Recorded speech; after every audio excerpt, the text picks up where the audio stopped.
gran y fraternal amigo mío, el profesor Alex Schneider, al discípulo de Jung, doctor Hans Nagel, y de Zurich, psiquiatra, a la doctora Nager,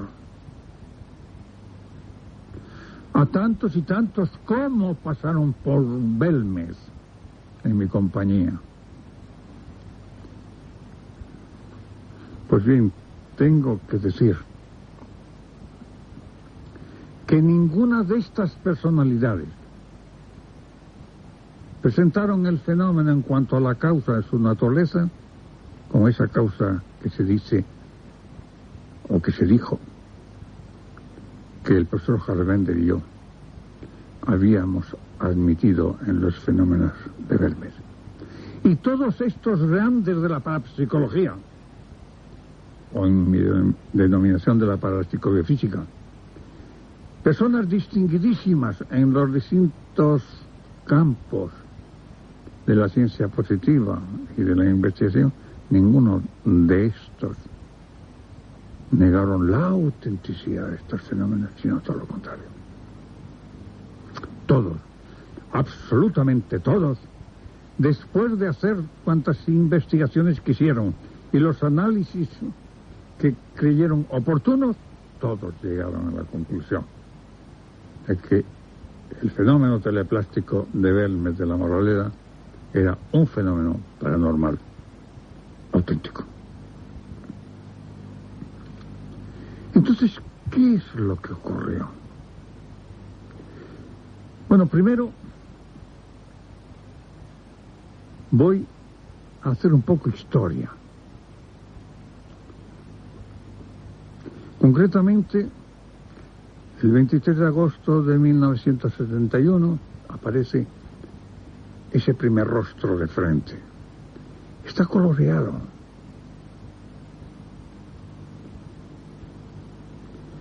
Cuando Miguel y su padre lo ven, y cuando después esta familia Pereira escucha, o a ella le llegan lo que de ella dicen sobre si hay o no brujería en esa casa, deciden picar ese rostro. Y es Miguel, precisamente, el que se está preparando para Guardia Civil, el que pica esa cara. A los pocos días surgió otra igual, después de haberse rellenado el suelo, de haberse el suelo alisado con cemento. Yo no tengo documento gráfico de la primera porque no se fotografió, pero quienes la vieron afirman que era por lo menos muy semejante a esta segunda. Cuando apareció esta segunda fue después de haber, como he dicho, picado la primera y hecho una excavación de los 2 metros de profundidad, en donde se encontraron huesos humanos. Y es curioso.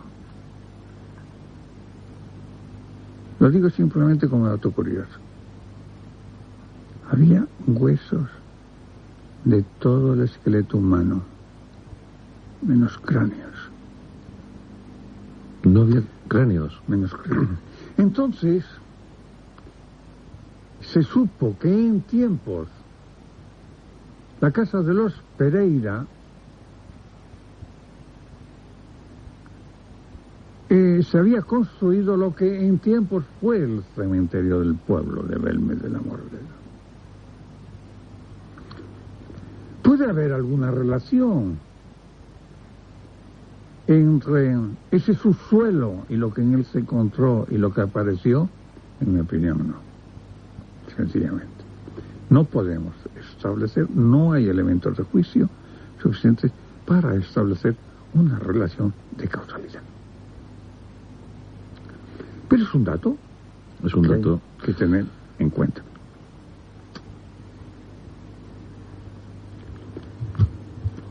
Cuando apareció este segundo rostro, tan semejante, según me han dicho, según me dijeron al primero, se puso en comunicación conmigo el gobernador civil, que era Ruiz de Gordoa, un doctor ingeniero agrónomo.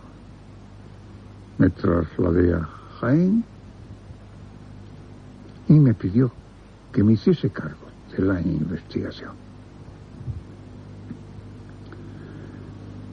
Yo, claro está, le hice algunas preguntas. ¿Ha intervenido la autoridad? ¿Ha habido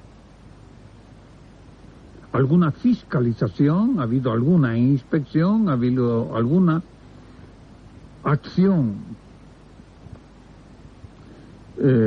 policial que pudiera descartar que esto es un fraude? Y me dijo sí. Desde el primer momento, el comandante de puesto de la Guardia Civil, el alcalde,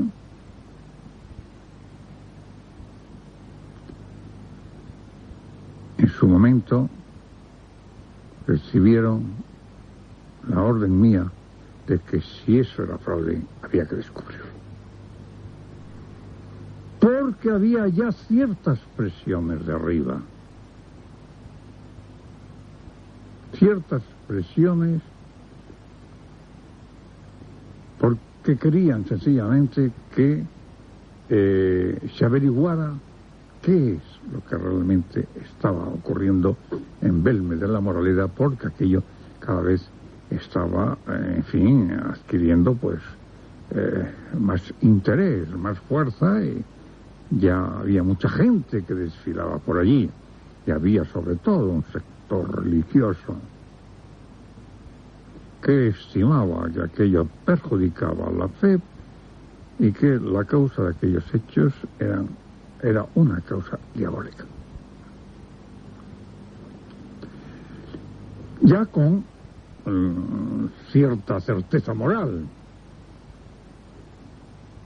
de que realmente pues, la Guardia Civil y las autoridades habían estado en fin, pues vigilando, habían estado fiscalizando, en fin, en aquel medio en donde se producían estos sucesos, pues me trasladé a Belmez de la Moraleda.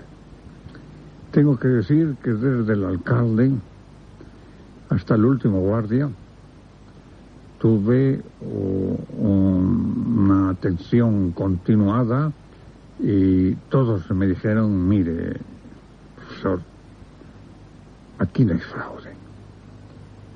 Desde que el gobernador civil, me dijo concretamente el comandante de puesto, nos dijo en su despacho de Jaén, si hay fraude hay que descubrirlo. Concretamente el comandante de puesto me dijo, yo he tenido siempre vigilando esta casa a una pareja, día y noche. Y estas caras han surgido estando la casa vigilada. Yo le aseguro que no hay fraude. No sé lo que es, pero puede usted estar seguro de que aquí no hay fraude. Y en esa seguridad yo inicié las investigaciones. Recuerdo que María me dijo, y el comandante de puesto de la Guardia Civil me lo confirmó, que hubo un momento en que, después de estar con el comandante de puesto, con el gobernador, Ruiz de Gordoa,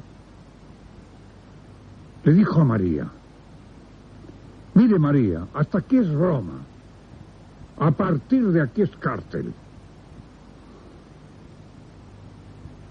Cuando entonces, sobre todo entonces, un comandante de puesto en un pueblo de la Guardia Civil decía a un ciudadano, que era una ciudadana, la pobre que no sabía ni leer ni escribir, hasta aquí es Roma, después cárcel. Yo les aseguro a ustedes que no era broma. Yo viví aquellos años. Yo les aseguro a ustedes que no había ciudadanos que se arriesgara a que eso fuera broma, porque podía real y verdaderamente acabar en la cárcel. Pero es que hay más. es que incluso hubo un equipo de la Dirección General de Seguridad de Madrid que se desplazó a Belmes de la Moraleda. Estuvieron allí varios días y al final, después de todas las investigaciones que realizaron, que precisamente las hicieron de noche, se marcharon pidiendo disculpas a María, diciéndole: María, lo lamentamos mucho, lamentamos muchísimo las molestias que le hemos dado, pero aquí no hay ningún culpable.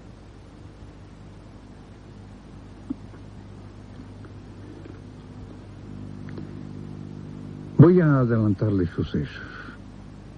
Entonces, ¿qué ocurrió en Belmes de la Moraleda? ¿Por qué de la noche a la mañana Pueblo, por ejemplo, donde había dicho ayer sí, dijo al día siguiente no?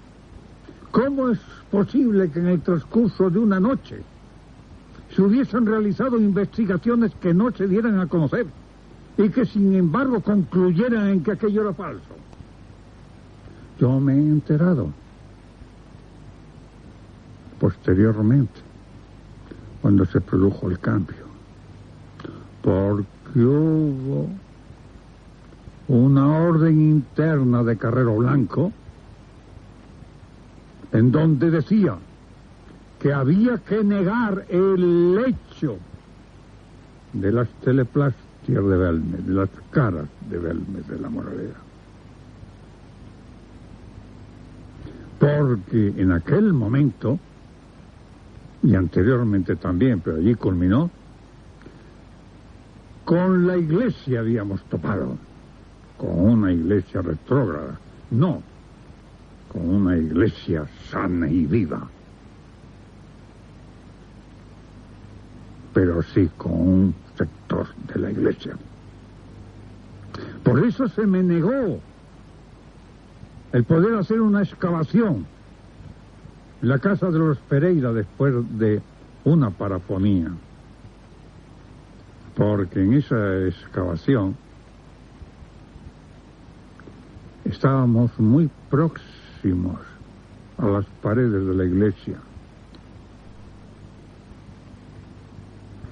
Y hubo un sacerdote entonces párroco que llegó a decir, calumniándome,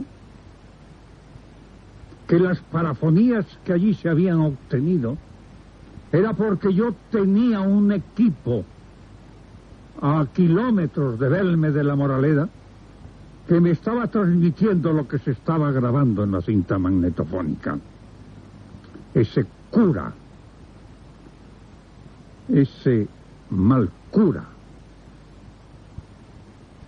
y digo mal cura precisamente porque me mintió, porque me atacó injustamente, ese mal cura,